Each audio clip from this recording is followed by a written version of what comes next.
that's not the only picture of your kids. It's not just the data you see and I see. So keep that in mind. It's a part of the puzzle, but it's not the whole picture.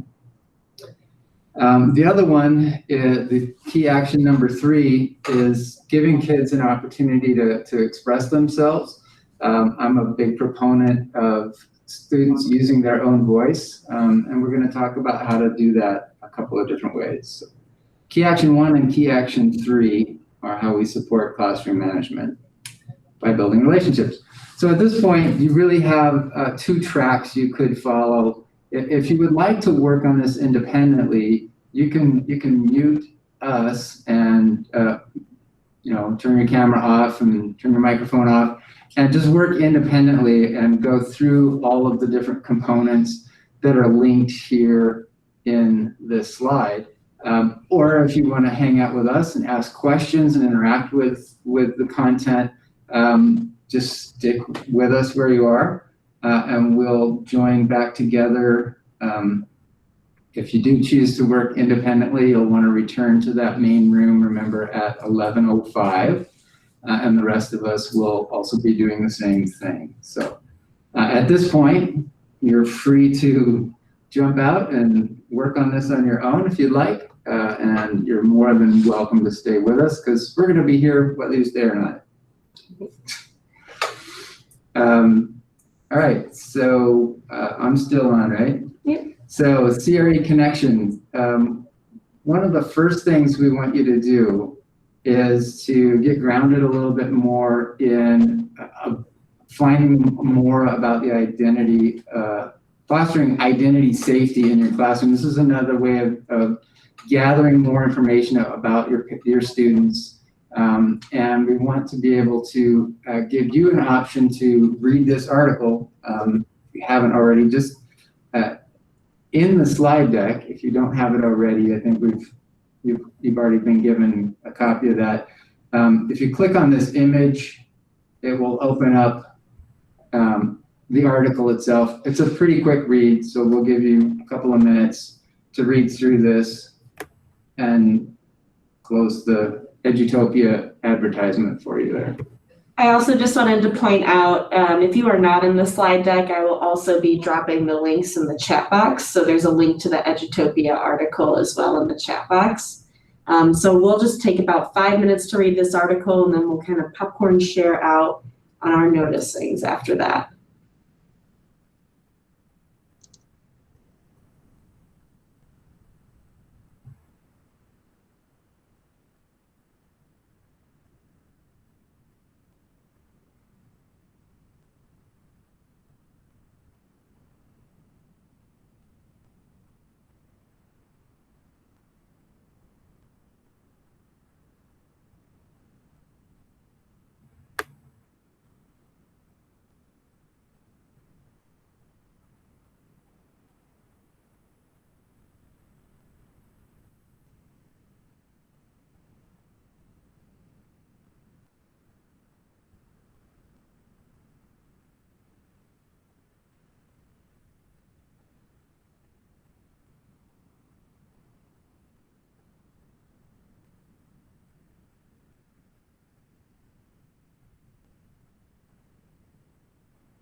Hi, Christina. Both of those are just examples of how you could use Pear Deck or Flipgrid for building relationships.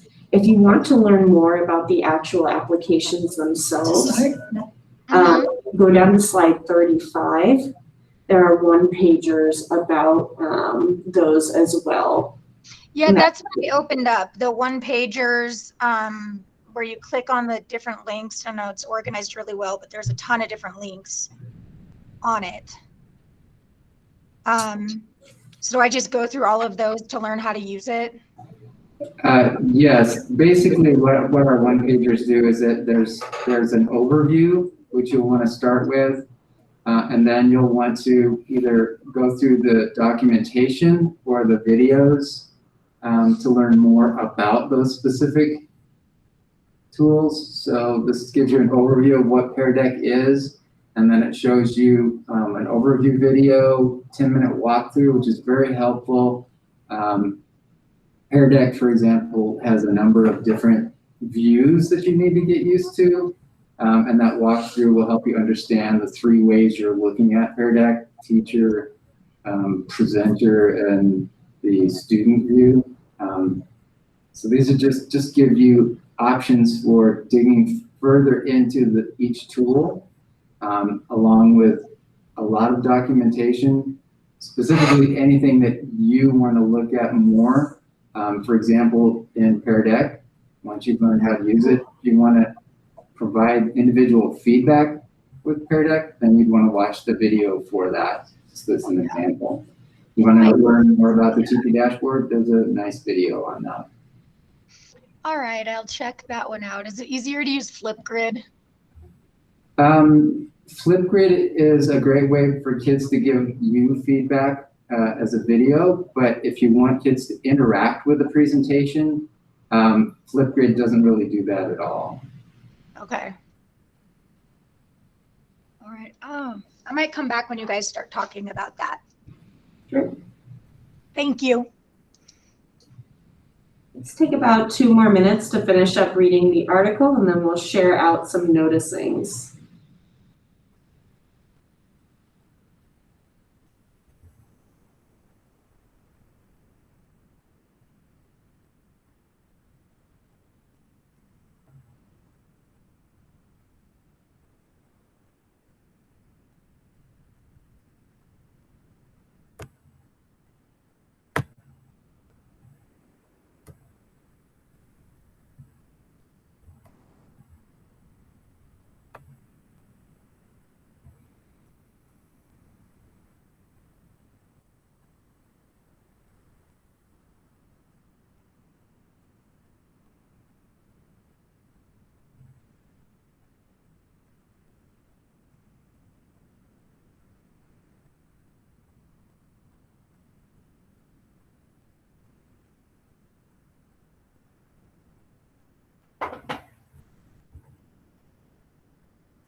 All right, so now we're just going to share out a few noticings based on like how are we going to incorporate our students' identity and honor who they are in our classroom.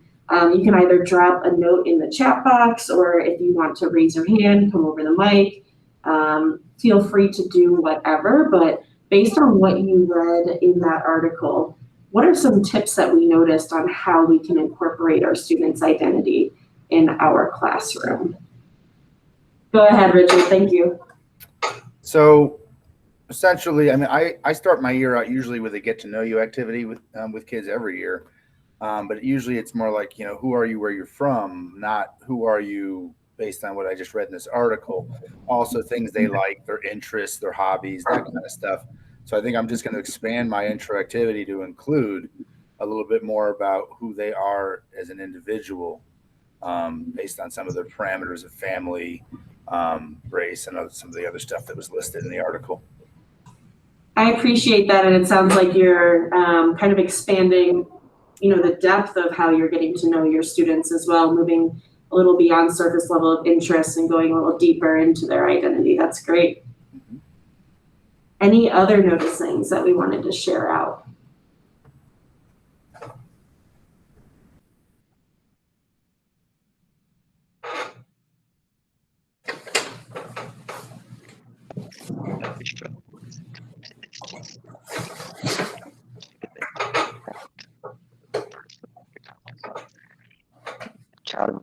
I'm really curious about doing this at a high school level. I think like we've done kind of a lot of this in like our seminar and homeroom classes, and like a lot of my students just really check out on it or just feel like really uncomfortable sharing. And so I think having it be something where it's still collective learning, like not having them necessarily just write something that like only I see or only they see, that's still that like acknowledges that like high schoolers are particularly uncomfortable around sharing feelings and thoughts and stuff like that a lot of times. Yeah, and I think a way to make it kind of come alive is like making sure that you're returning to those things, like, you know, pieces that they're sharing with the class, and making sure that they're able to see it and what their experience is in their learning in your classroom. So whether they're suggesting something for their class agreements or it's just a basic share out on their identity, returning to that throughout the year and making sure it's visible within that classroom space, I think will make it feel, you know, more authentic to them as well. Like it's not just a one and done thing. And thank you for sharing that out. That's a super, I think, common thing that we all experience.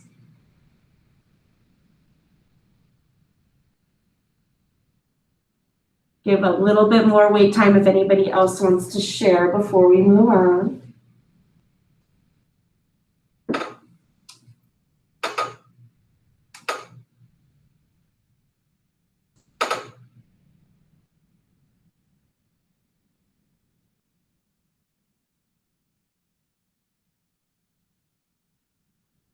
All right, we're gonna move on from the article and now go into our first tech tool, which is Teacher Portal.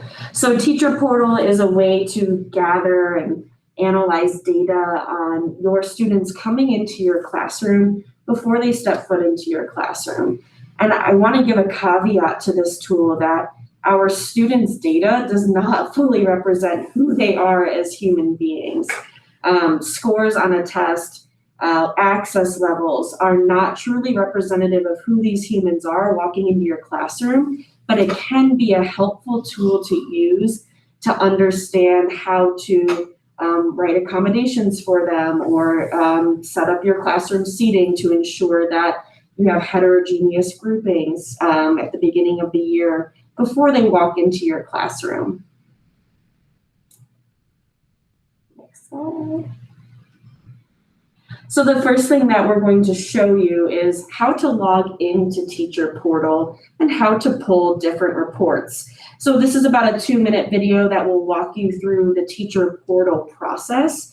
If you want to follow along in Teacher Portal, I'll drop a link to accessing that through your own DPS account. And then after we watch this video, we'll give you about 8 to 10 minutes to play around in Teacher Portal to hopefully your administration has set up your rosters in IC already, and you'll be able to take a look at some of your student data during that 8 to 10 minutes. So we're going to play a quick video and then give you some time to work around in that tool as well.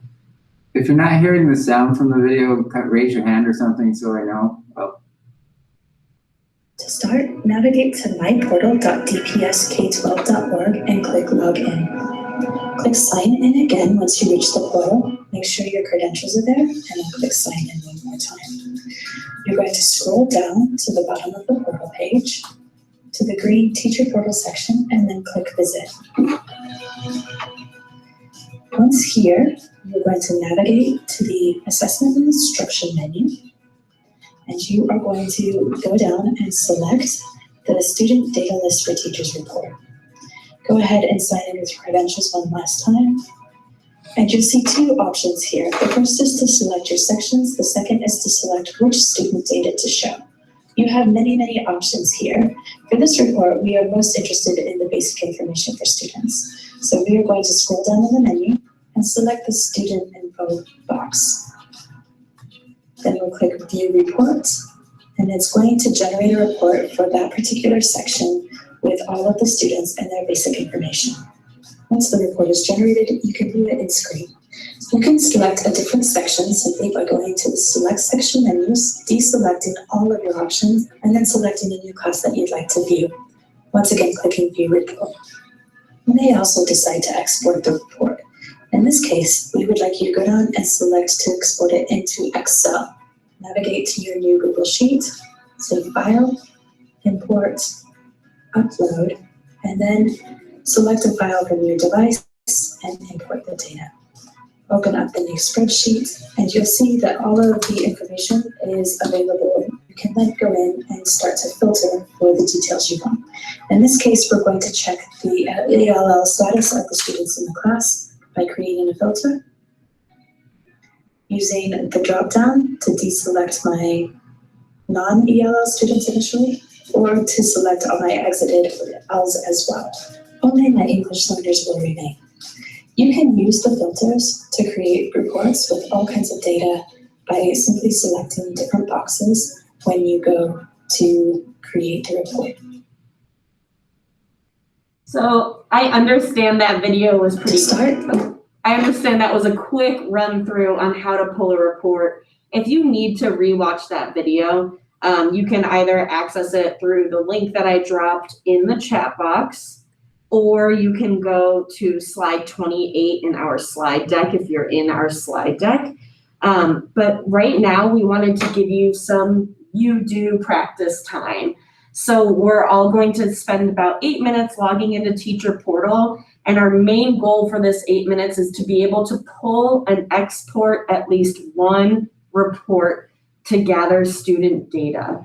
If you go to the next slide, we have suggestions on what kind of reports to pull in Teacher Portal based on where you are teaching. So elementary school, actually for all elementary, middle, and high school, we recommend the first thing to pull would be the student data list for teachers.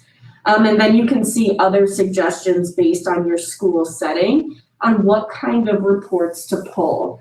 In addition to CMAS reports, as a former middle school and high school teacher, I really appreciated pulling access reports as well, because access reports gave me data on the students speaking, reading, listening, and overall kind of comprehension levels that I found very useful as well to know how I can start thinking about modifications and accommodations for my students before they even got into my classroom. So again, we'll have you spend about 8 minutes now logging into Teacher Portal. And your main goal is to be able to pull and export at least one report. If you have any questions on how to use Teacher Portal, just either come over the mic, throw your questions in the chat box, but this will be kind of just some time carved out for you to work independently, take a look at your list of students in that application, and just get used to that tool. Any questions?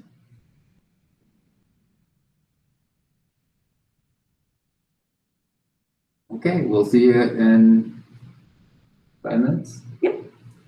See you in 5 minutes.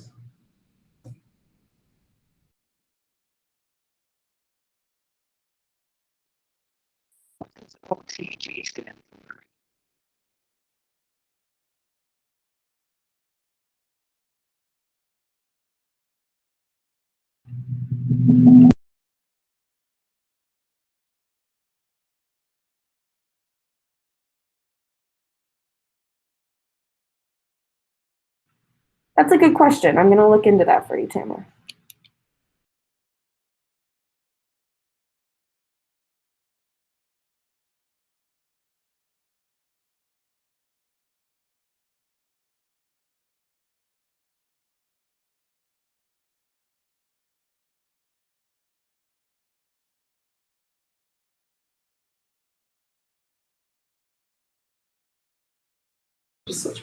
We do have a lot of acronyms in DPS. Please thank you for asking me time.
right, we're gonna come back in. And did anybody have any issues accessing Teacher Portal? Any basic questions on how to get a report and export it?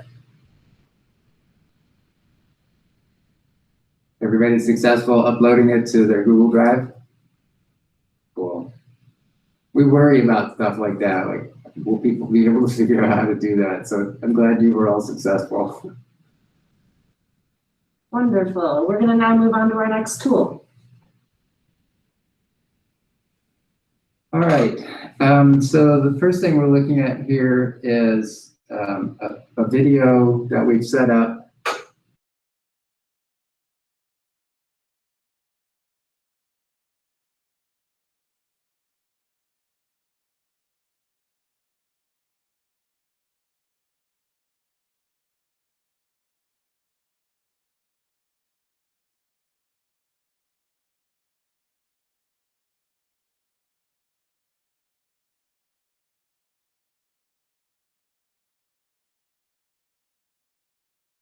Looks like we lost our network connection on Matthew's computer. Right now, we're going to go into looking at EdPuzzle. So this is a great example on how to use a interactive video. Great. You want to go ahead?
So this is another open-ended question. This is where students, again, can rewatch that section. They can skip it.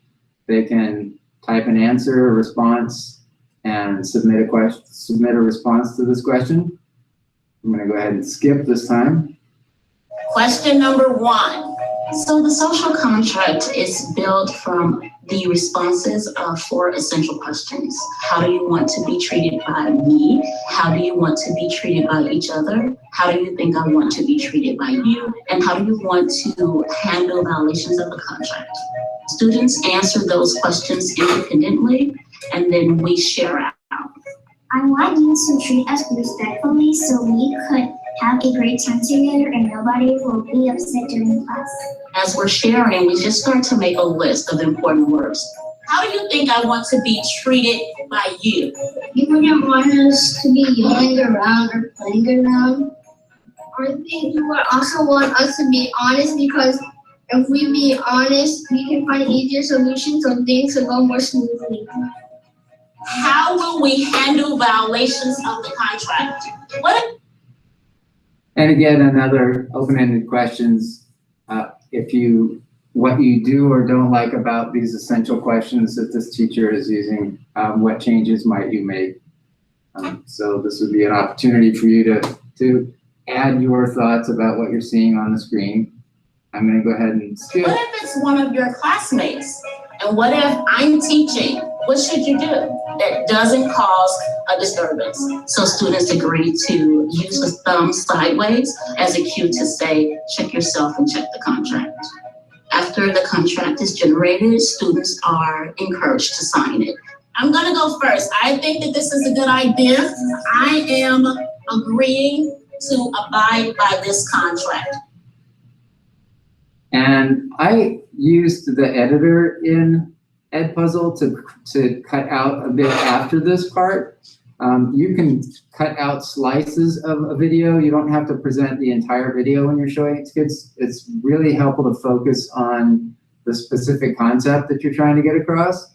EdPuzzle works really easily. Let me just go real quickly to another tab. I'm going to bring up an incognito window, and I'm going to share this window instead. Let me turn off my sharing and start visiting this other window instead. Here we go.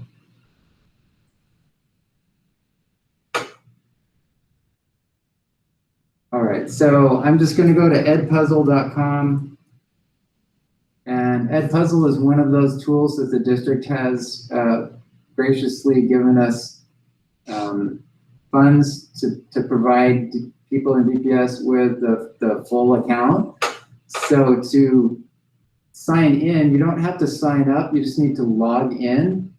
And you want to log in as a teacher, and you want to use your DPS Google account. You'll have to put in your DPS Google email, which is .net, not .org. At the end, next, you have to put in your username and your password.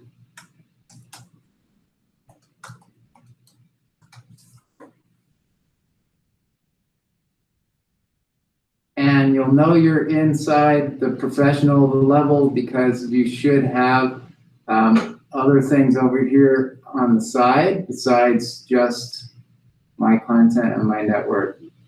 You should have I have a couple of classes from Schoology that are connected to EdPuzzle. I see those.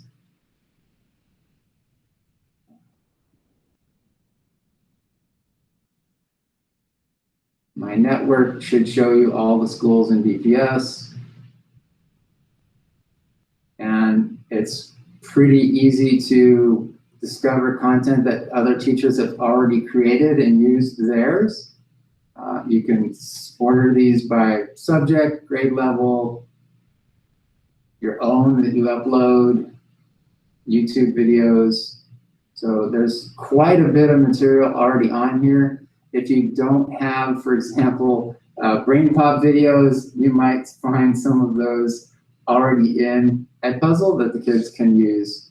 I find that there are really two ways to use EdPuzzle. One is as a classroom, where the teacher is presenting the video, and using that as a starting point for all of our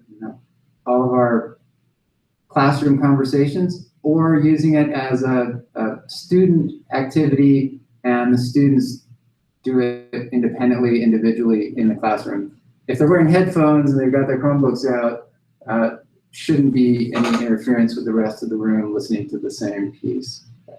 So that's EdPuzzle, definitely recommended to you. Great way for collecting information back from kids.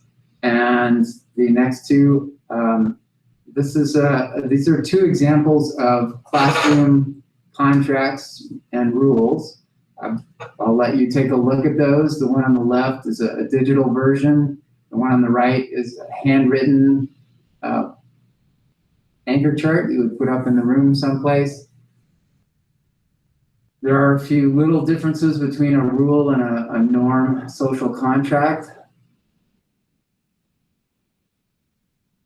This is the point where I would like to point out that sometimes your school will have some very specific rules or social norms that everyone is expected to fall under.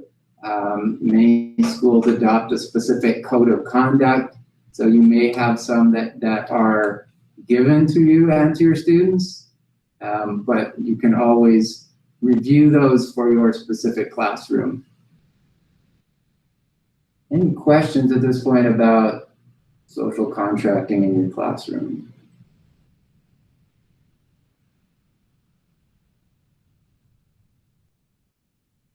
Okay, I'm going to go ahead and go to the next slide. Real quickly, we have an example that you should click on each of these to see how these work. This first one is Pear Deck. And what you'll want to do in Pear Deck is just drag these three dots on the left anywhere on the board to indicate which values you would like to make sure are included in your classroom. Pear Deck is a great way to add student interactivity to your presentations. And if I were looking at the teacher view, I would be able to see hotspots. I would see all of these lining up. I would be able to see which ones most of the kids were using, and you can choose to share that with the kids or keep that to yourself. That's Pear Deck. Flipgrid, which was mentioned earlier, is the one that's linked in here, is an example where there's a video to watch. There are some prompts that the students would read, and they would click on Add Response to provide you with their own video response. Sometimes kids are more comfortable doing that independently and individually than they are to do that in front of the whole classroom. And if you just set it up the way I did, everybody that responds would show up for everybody else to see. But you can set up your Flipgrid a little bit more exclusive if you want. Our third one is a Google Jamboard. All of these are ways to collect data. Google Jamboard is very simple. If I click on it, here we go. It brings you to a blank, two slides. They call them frames. There is an option here for you to add rules and norms to your group for successful PD today. So I invite you to add your own sticky note if you'd like. The second frame is rules and norms you would want to follow for a successful year for yourself. I think it's important in a Jamboard to make sure that you're providing some context rather than just an open empty frame. This empty frame, you can create as many frames as you want by just continuing to add them, clicking on the arrow. But a blank frame usually does one of two things. It either empties the kids' minds of any possible response because their brain reflects what they see, or they start putting up inappropriate drawings and graffiti that shouldn't be added at school. So make sure that there is some focus and content. And as the teacher, if you want to remove something that's inappropriate, the little triangle below the frames up here at the top gives you a quick way to delete that frame and move on. So Jamboard is a very easy tool to use. It's drawing. There are sticky notes. They can add images, shapes, text boxes. The laser doesn't stick, but it does give you the option to be able to highlight things for the kids. Your school will have to have this added to the ATM at the building level if it isn't already, and request to the DOTS service desk to have Jamboard turned on for your school if it's not already turned on for your students. It's not automatically done that way because it's a 13 plus tool, so we don't turn it on for all schools. Your school may or may not have it turned on already, so if you're going to use Jamboard, check it with a student account first before you do it with students live to make sure that they have access to it. Okay, questions about any of those three?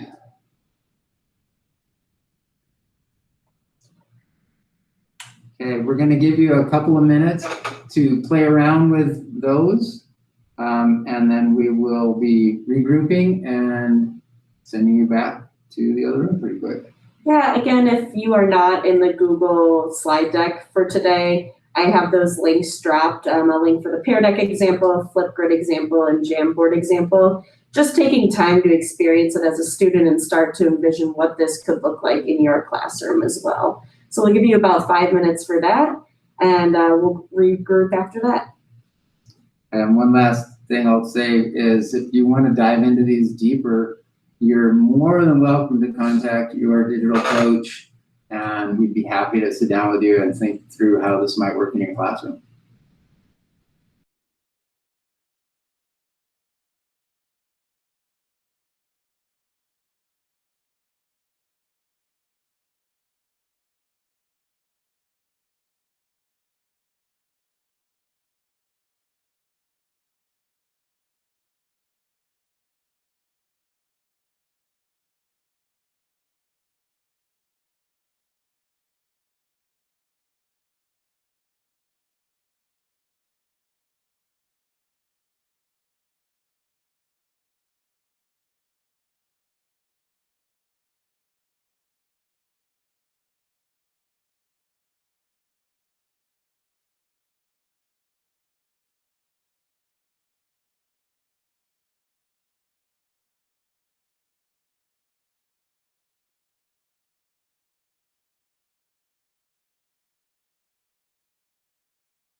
Thanks for that feedback, Richard. Hopefully this will encourage you to use the best part of what happened in remote, not what we were forced to do. Just those pieces that make the most sense going forward. Yeah, I mean, one of the things I was thinking about just having students back in class, I use Pear Deck and Jamboard quite a bit remotely, but a lot of students that are quiet don't always, answer questions, and having them all respond to a Pear Deck or a Jamboard gives them all a chance to have a voice where some may not. So I'm going to intend on using these, even though we're live now, just to kind of give everybody a chance to participate more than they might. I would like to say it's a very equitable response, and I encourage you to continue doing that. Thank you. It's also beneficial to think about these engagement tools outside of instruction and for relationship building and classroom management as well. I think we just think so much about giving academic feedback through Pear Deck instead of being able to build those relationships too. So just starting the year strong with these 3 tools is pretty helpful too. All right, I'm going to go ahead and go to the next slide. These are 2 different ways to display those classroom norms that you develop. Canva, we don't have a district license for it, but it works really well. You can sign in again with your DPS Google account. Let me actually do that. So I'm going to go to canva.com. And I'm signed in with my DPS Google account. And it has a huge number of templates that are already created. So if I just switch over here to the templates, for example, I can see all of these in one spot. I find that if I want to create a new one, let's see. Oh, just create a brand new one. I usually start with like a presentation and or just scroll down below to see some of those are my designs. I don't have very many designs, but in the presentations and under more, there are so many different types of items in here. I usually give some thought to whether it's horizontal or vertical, depending on what I'm trying to create. This one, for example, is horizontal. One next to it is vertical. You get to edit anything that's on here. So if you see something that looks like what you'd like it to be, but it doesn't have anything that makes any sense for you, if you choose the template, you can go in, choose any one of these that you want, and go in and delete any of this stuff. If you just like the layout, but you don't want the words, you can go in and put in your own picture down here and your own text up here. And then what I've found that's really helpful, because I don't want to pay for anything, is I view this in present mode, and I take a screenshot. And that allows me to download a copy of what I created without having to pay Canva anything for it. Maybe I shouldn't mention that, but that's what I do. The other option that we have is Google Slides is another great option.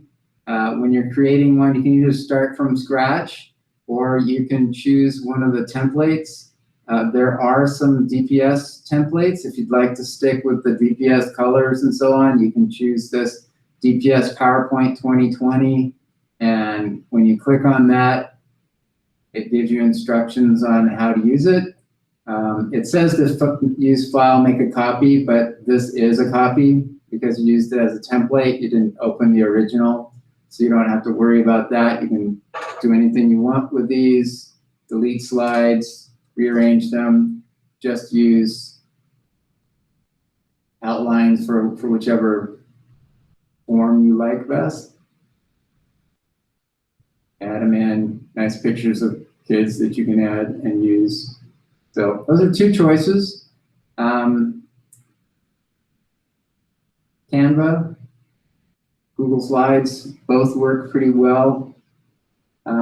And then for additional reading, if you'd like to learn more, we do have an article from Learning for Justice and another one from Better Lesson. Both of these are well worth your time and short 2, 3, 4 minute reads. And then we also have our all-in-one documentation for each of those tools. You're welcome to use those as you see fit.